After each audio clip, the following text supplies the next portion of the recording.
मध्य प्रदेश के पूर्व मुख्यमंत्री कमलनाथ द्वारा मध्य प्रदेश सरकार पर मृतकों के आंकड़े छुपाने और कोरोना को भारतीय वेरिएंट बताने के बाद पूर्व मुख्यमंत्री कमलनाथ की मुश्किलें थमने का नाम नहीं ले रही हैं। उक्त गंभीर आरोप लगाने के बाद मध्य प्रदेश में सियासत गर्म हो गई है और आरोप प्रत्यारोप के साथ एफआईआर तक की नौबत आ गई।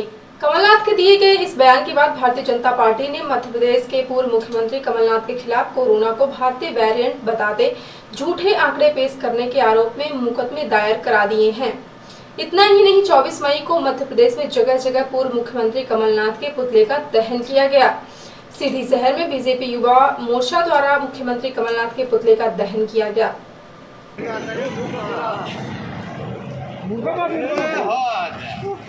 कमलनाथ मुर्दाबाद, मुर्दाबाद, कमलनाथ मुर्दाबाद, मुर्दाबाद, कमलनाथ मुर्दाबाद, मुर्दाबाद।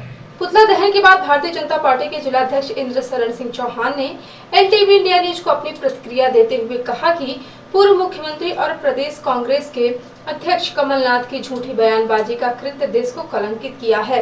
यह देशद्रोही कृत्य है। इन सब बातों को लेकर भाजपा के कार्यकर्ता कमलनाथ के विरुद्ध जिले भर के थानों में एफआईआर दर्ज कराएंगे। कमलनाथ का जो कृत्य है वह अत्यंत निंदनीय है और राष्ट्र विरोधी है।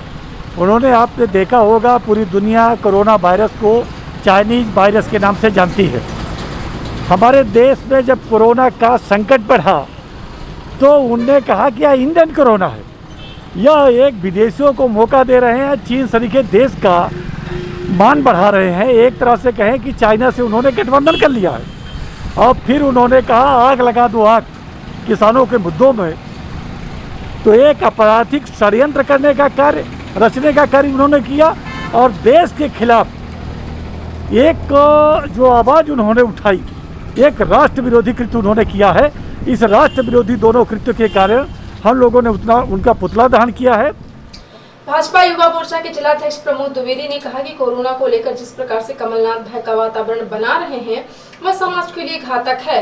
देश और प्रदेश को बदनाम करने की उनकी साजिश के विरोध में भी मुकदमा दर्ज कराया जाएगा। जिस तरीके से मध्य प्रदेश के पूर्व मुख्यमंत्री माननीय कमलनाथ जी के द्वारा कोरोना वायरस को लेकर भारतीय कोरोना कहकर भारत देश का अपमान किया है, राष्ट्र विरोधी जो उन्होंने बात रखी है, इसके खिलाफ भारतीय जनता युवा मोर्चा ने पूरे मध्य प्रदेश में आज हर जिला केंद्र पर कमलनाथ जी के पुतला दहन कार्यक्रम रखा है।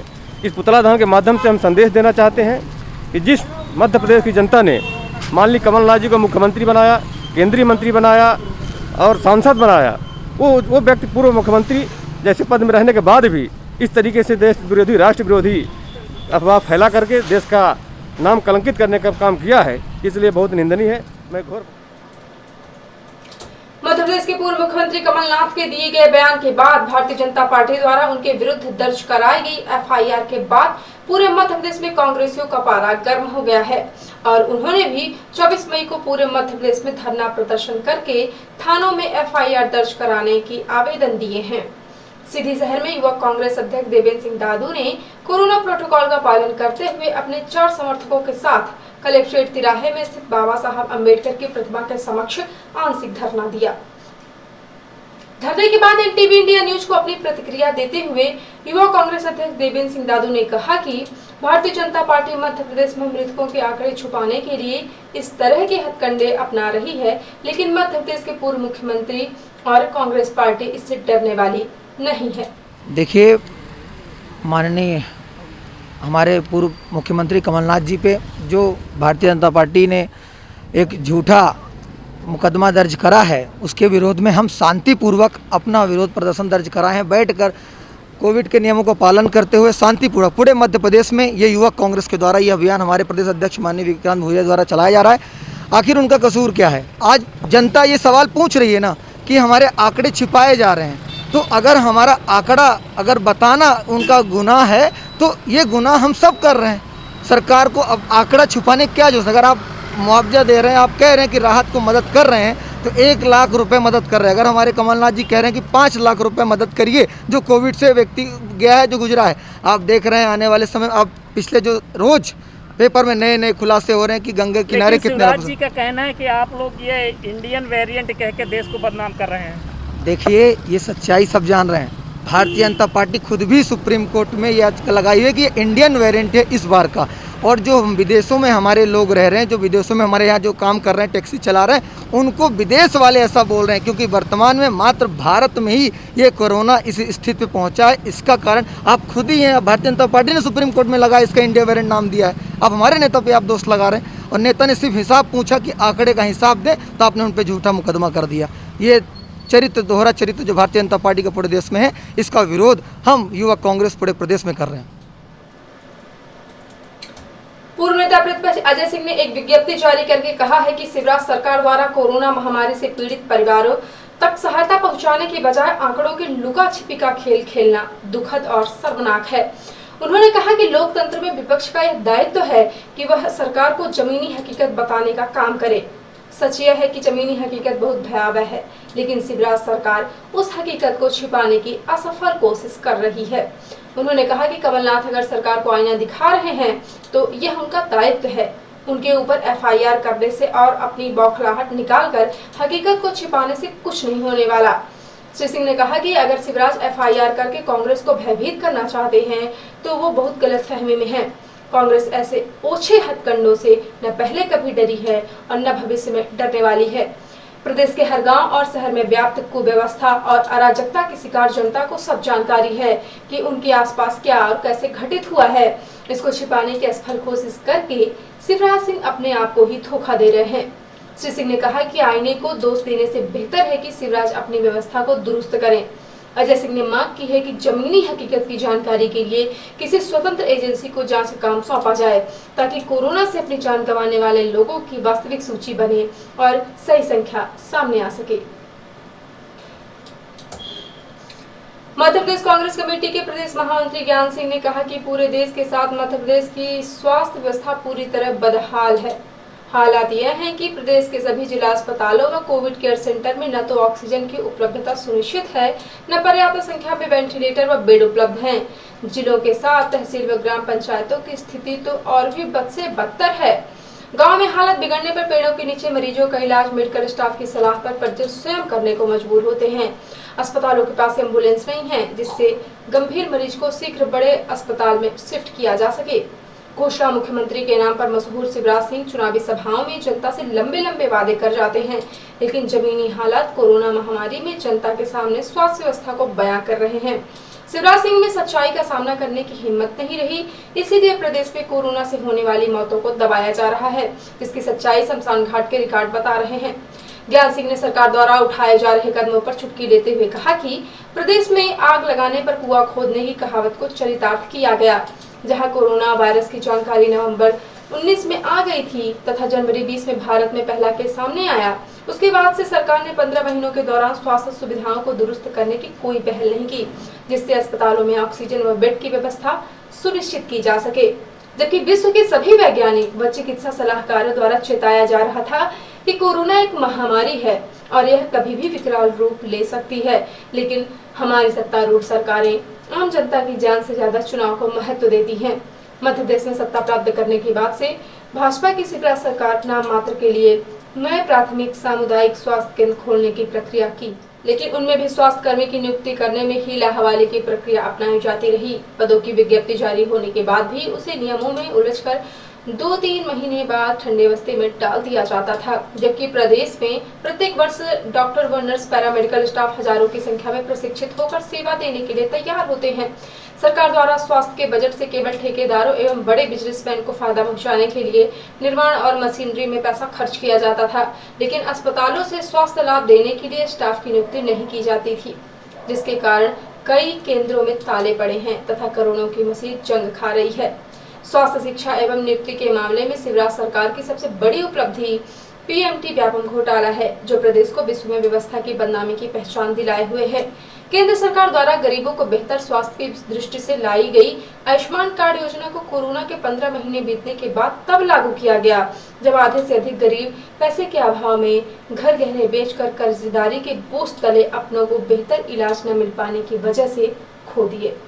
ज्ञान सिंह ने शासकीय अस्पतालों की दुर्दशा की ओर इशारा करते हुए कहा कि स्वयं मुख्यमंत्री व बड़े नेता कोरोना पॉजिटिव होने पर बेहतर इलाज के लिए प्राइवेट हॉस्पिटल की शरण में जाते हैं, जबकि आम नागरिक से हर वस्तु का टैक्स लेने के बाद भी उसे शासकीय अस्पतालों में बेहतर इलाज की सुविधा क्यों नहीं दी जाती। यदि सरकार हमारे डॉक्टर, नर्स व पैरामेडिकल स्टाफ को अच्छी सुविधाएं दें तो उन्हें प्राइवेट हॉस्पिटल में सेवा न देना पड़े और आम जनता को बेहतर इलाज मिल सके। लेकिन ऐसा न होना निश्चित तौर पर सरकार का निहित स्वार्थ सिद्ध करता है, जो निजी अस्पतालों को मनमानी का बढ़ावा देता है, जिस कारण आयुष्मान जैसे सरकारी योजनाओं के तहत इलाज की सुविधा देने से निजी अस्पताल खुलेआम इनकार कर देते हैं और सरकार इन पर कोई कार्यवाही नहीं कर पाती।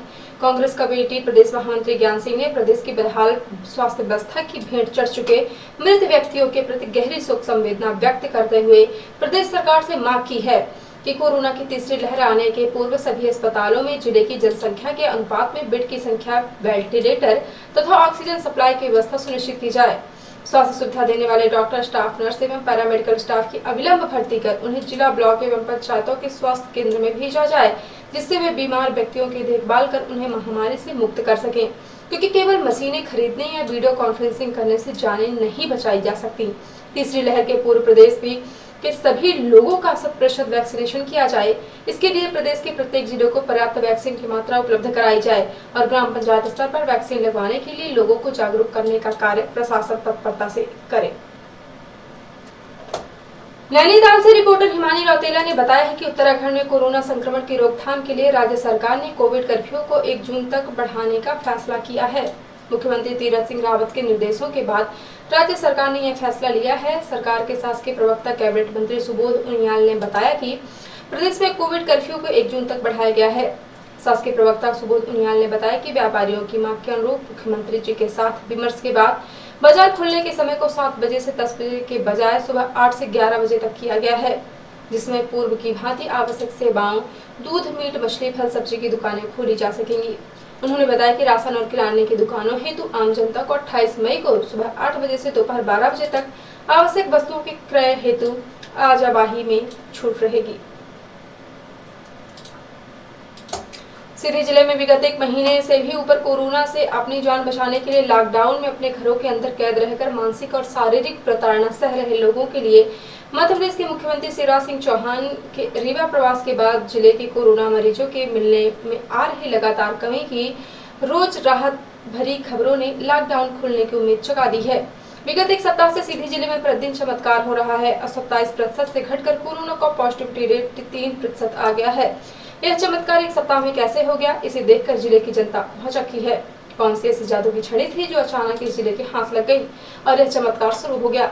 अगर जिले में कोरोना मरीजों के न मिलने का सिलसिला यूं ही बना रहा तो वह दिन दूर नहीं जब इस जिले से कोरोना के मरीज मिलने बंद हो जाएंगे। मुख्य चिकित्सा एवं स्वास्थ्य अधिकारी के द्वारा जानकारी दी गई कि रविवार रात्रि 12 बजे तक कुल 922 सैंपल जाँच के लिए भेजे गए और 987 लोगों की जाँच रिपोर्ट प्राप्त हुई है, जिसमें से 30 लोगों की रिपोर्ट पॉजिटिव प्राप्त हुई है।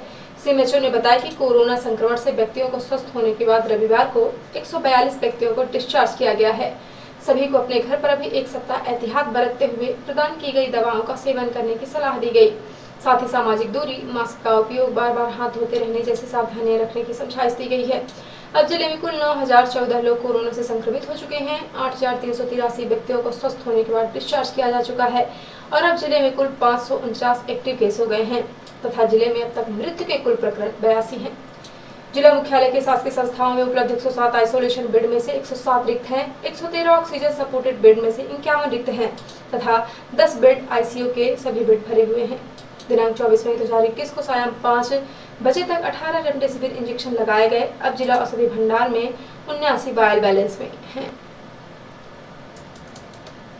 और अब से प्रादेशिक हलचल। सीएम शिवराज ने कहा, सोनिया गांधी धृतराष्ट्र बनकर तमाशा क्यों देख रही हैं? कमलनाथ के बयान से सहमत नहीं है तो कार्यवाही करें।